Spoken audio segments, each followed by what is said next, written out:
வணக்கம்.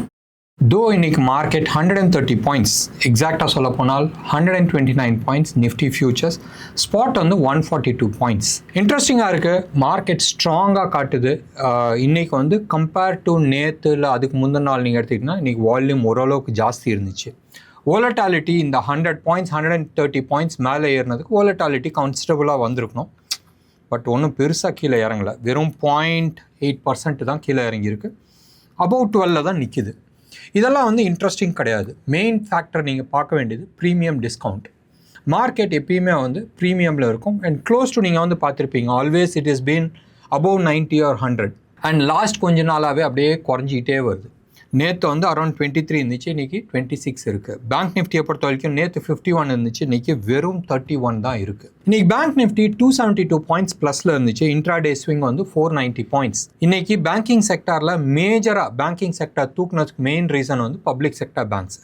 Public sector பேங்க்ஸில் நீங்கள் எடுத்துக்கிட்டிங்கன்னா இன்றைக்கி டாப் பர்ஃபார்மர்ஸ் ரைட் மேலேருந்து நான் சொல்லிட்டு வரேன். பஞ்சாப் நேஷனல் பேங்க்கு, bank of Baroda, bank of India around 110-120 லெவலில் நம்ம பேசியிருந்தோம் அண்ட் அதுக்கான இலக்கை நோக்கி போயிட்டுருக்கு. இன்றைக்கி bank of India close to about 148 பாயிண்ட்ஸில் வந்து க்ளோஸ் ஆகிருக்கு. 157 ரைட் டபுள் டாப் வரும்.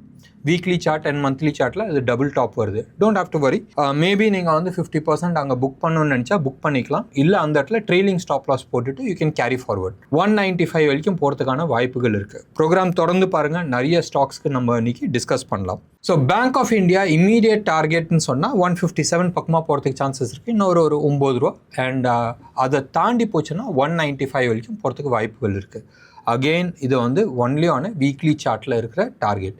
மந்த்லி சார்ட்டில் இன்னும் எக்கச்சக்கமான இலக்குகள் இருக்குது. இது இல்லாத நீங்கள் எடுத்துக்கிட்டிங்கன்னா யூனியன் பேங்க் இருக்குது, எஸ்பிஐ, கனரா பேங்க்கு, ஐசிஐசிஐ, அதுக்கப்புறமா தான் ப்ரைவேட் செக்டர் பேங்க்ஸே வருது. இன்னொன்று பெரிய ராஜா யாருன்னு சொன்னால் ஐடி செக்டார். இன்றைக்கி சொல்ல போனால் ஐடி செக்டார் தான் வந்து டாப் பர்ஃபார்மர்ஸாக இருந்துச்சு அண்ட் மேஜர் நிஃப்டி கான்ட்ரிபியூட்டர்ஸ்ன்னு நம்ம சொல்லலாம்.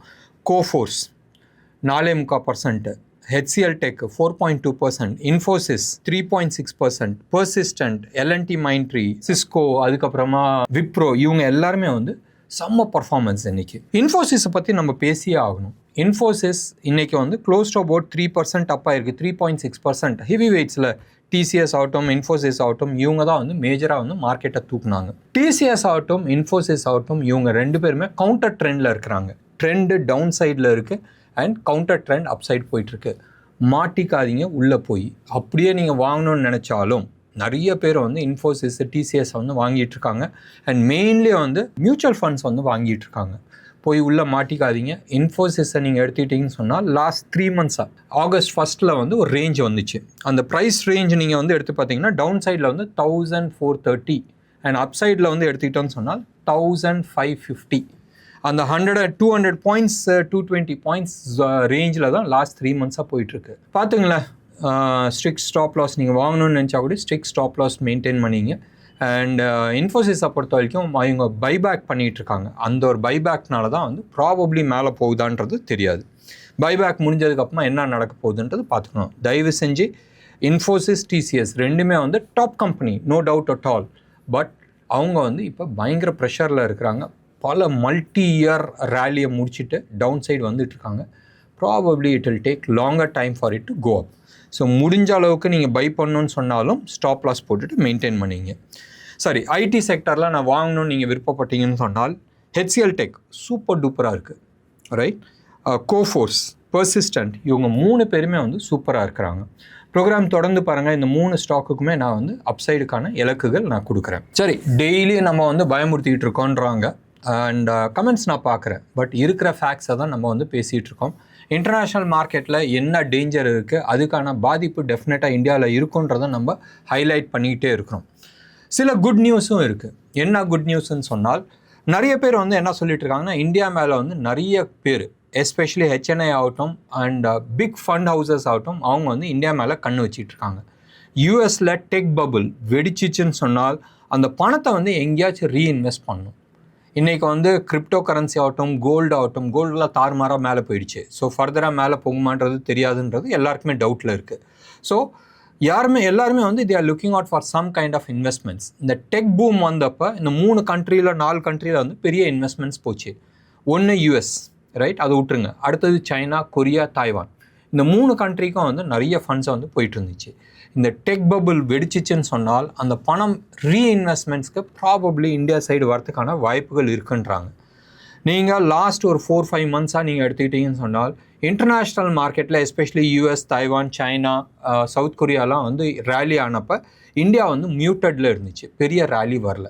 ஸோ ப்ராபப்ளி அந்த ஃபண்டு ரீடைரக்ட் ஆகி இந்தியாவில் வந்து பெரிய லெவலில் வந்து பூம் வரலாம்ன்றது ஒரு பேச்சு. இந்த MSCI, Morgan Stanley capital international, இது வந்து ஒரு இண்டெக்ஸ். நம்ம ஊரில் எப்படி வந்து நிஃப்டி வந்து ஒரு இண்டெக்ஸு, அதே மாதிரி Bank Nifty, mid cap, small கேப்புன்றது இண்டெக்ஸ் வச்சுருக்காங்க. அது மாதிரி இன்டர்நேஷ்னல் லெவலில் வந்து MSCIன்னு ஒரு மார்கன் ஸ்டான்லி வந்து ஒரு இண்டெக்ஸ் வச்சுருக்காங்க. இதை பேஸ் பண்ணி நிறைய ஃபண்ட்ஸ் இன்வெஸ்ட் பண்ணுறவங்க இருக்கிறாங்க. இதை பேஸ் பண்ணி நிறைய பேர் SIP போடுறவங்க இருக்கிறாங்க, ரைட். அதே மாதிரி ஒவ்வொரு கம்பெனிஸும் வந்து தனித்தனியாக பெரிய பெரிய பிராண்ட்ஸ் எல்லாம் வந்து அவங்கவுங்க இண்டெக்ஸ் க்ரியேட் பண்ணி வச்சுருக்கிறாங்க. இப்போ நம்ம ஊரில் வந்து சில கம்பெனிஸ் வச்சுருக்கிறாங்க.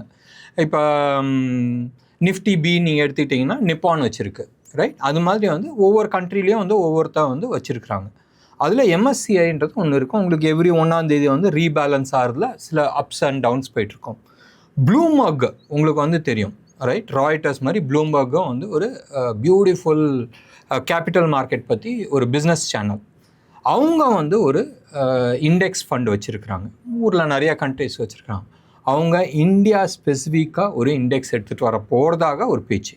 அப்படி நடந்துச்சுன்னு சொன்னால் இவங்க மூலமாக ஒரு 7-8 பில்லியன் டாலர்ஸ் உள்ளே வரதுக்கான சான்சஸ் இருக்குது. ஸோ 2 குட் நியூஸ் நம்ம கொடுத்துருக்குறோம். அண்ட் மார்க்கெட்டுக்கு வரலாம். மார்க்கெட் நீங்கள் எடுத்துகிட்டு பார்த்தீங்கன்னா 26,000 ஹையஸ்ட் கால் இருக்குது. அண்ட் இன்றைக்கி வந்து அங்கே ஷார்ட் கவரிங்ஸ் நடந்திருக்கு. 26 லெவலில் தான் க்ளோஸ் ஆகிருக்கு. நம்ம வந்து 20ஆம் தேதி சில இலக்குகள் கொடுத்துருந்தோம், பார்க்கலாம் வருதான்றது பார்க்கலாம். செகண்ட் ஹையஸ்ட் கால் நீங்கள் வந்து எடுத்துக்கிட்டிங்கன்னு சொன்னால் 26,500 போய் எழுதியிருக்கிறாங்க. தள்ளி ஒரு 500 பாயிண்ட் தள்ளி எழுதியிருக்கிறாங்க. ஹையஸ்ட் புட்டை பொறுத்த வரைக்கும் 26,000 ஹையஸ்ட் புட் இருக்குது. அண்ட் செகண்ட் ஹையஸ்ட் புட் வந்து 25,900 வந்து இருக்குது. இன்டர்நேஷ்னல் மார்க்கெட் பட்டு கேவலமாக போயிட்டுருக்கு. லாஸ்ட் ஃபியூ டேஸாக வந்து US மார்க்கெட் கீழே விழுந்துட்டுருக்கு. நேற்றும் வந்து 1% கீழே விழுந்திருக்கு. க்ளோஸ் டு அபவுட் 500 பாயிண்ட்ஸ் வந்து டவு ஜோன்ஸ் கீழே விழுந்திருக்கு. நாஸ்டாக் பட்டு மட்டும் 1.25% வந்து கீழே விழுந்திருக்கு. நல்லா ரேலி ஆனதுக்கு அது வந்து விழுந்தது வந்து ஒன்றும் பெரிய இது கிடையாது. அதே மாதிரி நீங்கள் டாலர் இண்டெக்ஸ் நம்ம வந்து எடுத்துக்கிட்டோன்னு சொன்னால் 99.61% வந்து நிற்கிது. பர்சன்ட்டில் பாயிண்ட்ஸில் வந்து நிற்கிது. Commodities all of a sudden gold வந்து 1.2% வந்து அப்பாயிருக்கு. சில்வரை பொறுத்த வரைக்கும் 3% வந்து அப்பாயிருக்கு. பெருசாக ஏறிட்டு போயிட்டுருக்கு. பாண்டு யூஎஸோட 30-year பாண்டு வந்து 4.75 தான் நிற்கிது. கிரிப்டோ கரன்சி நம்ம ஜாஸ்தி பேசுகிறது கிடையாது. ப்ராபப்ளி இன்றைக்கி வந்து ஸ்கிப் பண்ணிக்கலாம். அண்ட் ருப்பி டேர்ம்ஸில் நம்ம வந்து கோல்டை நம்ம எடுத்துக்கிட்டோம்னு சொன்னால் 12,800 ஜோனில் வந்து ட்ரேட் ஆகிட்டுருக்கு. இது 24 கேரட் ஜிஎஸ்டியோட ட்ரேட் ஆகிற ரேட்டு. சில்வரை பொறுத்த வரைக்கும் 1,62,800 வந்து ட்ரேட் ஆகிட்டுருக்கு. இது 999 குவாலிட்டி ஜிஎஸ்டியோட சென்னையில் விற்கிற ஹோல்சேல் ரேட்டு. சரி, இப்போ நம்ம வந்து ஸ்டாக் பற்றி நம்ம பேசுகிறோம். இன்ஃபோசிஸ்க்கான வார்னிங் நான் கொடுத்துட்டேன். HCL வந்து நல்லா இருக்குது. கரண்ட் மார்க்கெட் ப்ரைஸ் வந்து 1,662, ரைட். இன்றைக்கி வந்து 4.3% அப்பாக இருக்குது.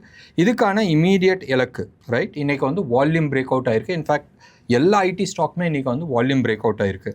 அண்ட் இதுக்கான இலக்கு வந்து 1,800, right. Close to about 140 rupees அப்சைடில் இருக்குது. கோஃபோர்ஸ் இன்றைக்கி வந்து க்ளோஸ் டு அபவுட் 4.14% வந்து அப்பாக இருக்குது. அண்ட் ரைட் நவ் நீங்கள் வந்து எடுத்துக்கிட்டிங்கன்னு சொன்னால் இந்த ஸ்டாக் வந்து 1,858 வந்து ட்ரேட் ஆகிட்டுருக்கு. அண்ட் இதுக்கான இலக்கு 2,067. மறுபடியும் நான் சொல்கிறேன், 2,067. க்ளோஸ் டு அபவுட் 200 ருபீஸ் அப்சைடில் இருக்குது. 10-12% அப்சைடு இருக்குது. பர்சிஸ்டன்ட் வந்து இன்றைக்கி க்ளோஸ் டு அபவுட் 3.9% வந்து அப்பாக இருக்குது. க்ளோஸ் ஆகும்போதும் 6,316 வந்து க்ளோஸ் ஆகிருக்கு. இதுக்கான இலக்குகள் நீங்கள் எடுத்துக்கிட்டிங்கன்னு சொன்னால் 7,980. பெரிய இலக்குகள் அப்சைடு இருக்குது. இன்னொன்று ஒரு இன்ட்ரெஸ்டிங் நியூஸ், கொஞ்சம் நாளைக்கு முன்னாடி நீங்கள் எடுத்துக்கிட்டிங்கன்னு சொன்னால் ஜேபி அசோசியேட்ஸ் வந்து ஒரு ஒரு ஒரு ஒரு காலத்தில் வந்து it was a darling of the market. உள்ளே வந்து நிறைய பிரச்சனைகள் இருந்துச்சு. அந்த பிரச்சனைகளுக்கு உள்ளே போக வேணாம், அவரோட பழைய டைரக்டர்ஸ் ஆர் ஓனர்ஸை வந்து அரெஸ்ட் பண்ணி உள்ளே உட்கார வச்சுருக்கிறாங்க. நேற்று கூட வந்து சுப்ரீம் கோர்ட்டில் வந்து அப்பியர் ஆனாங்க. அவங்க கம்பெனிஸ் எல்லாமே வந்து டைல்யூட் பண்ணிகிட்ருக்காங்க. ஜேபி அசோசியேட்ஸில் வந்து பெரிய அசட்ஸ் கிடையாது, but JP associates holds 40% share in JP power. அந்த ஸ்டாக்குக்கோசம் தான் இந்த கம்பெனியை வந்து டேக் ஓவர் பண்ணிகிட்ருக்காங்க. தோ வேதாந்தா ஒரு 500 கோடி எக்ஸ்ட்ரா பே பண்ணுறாங்க, but some calculations, okay, we are not going into that. இது வந்து அதானி குரூப் வந்து வின் பண்ணியிருக்கிறாங்க. அதானி குரூப் வந்து டேக் ஓவர் பண்ணுறாங்க. So Adani group take over பண்ணும்போதும் ஜேபி பவருக்கு ஆட்டோமேட்டிக்காக வந்து மரியாதை ஜாஸ்தி ஆகிடும், ரைட்?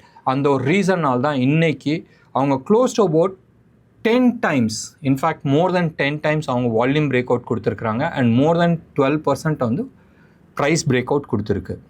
அண்ட் ஜேபி பவர் நீங்கள் வந்து எடுத்துக்கிட்டிங்கன்னு சொன்னால் ப்ரீவியஸாக ஆல்மோஸ்ட் 18 rupeesல வந்து 26 வரைக்கும் மேலே வந்து ரேலி ஆச்சு.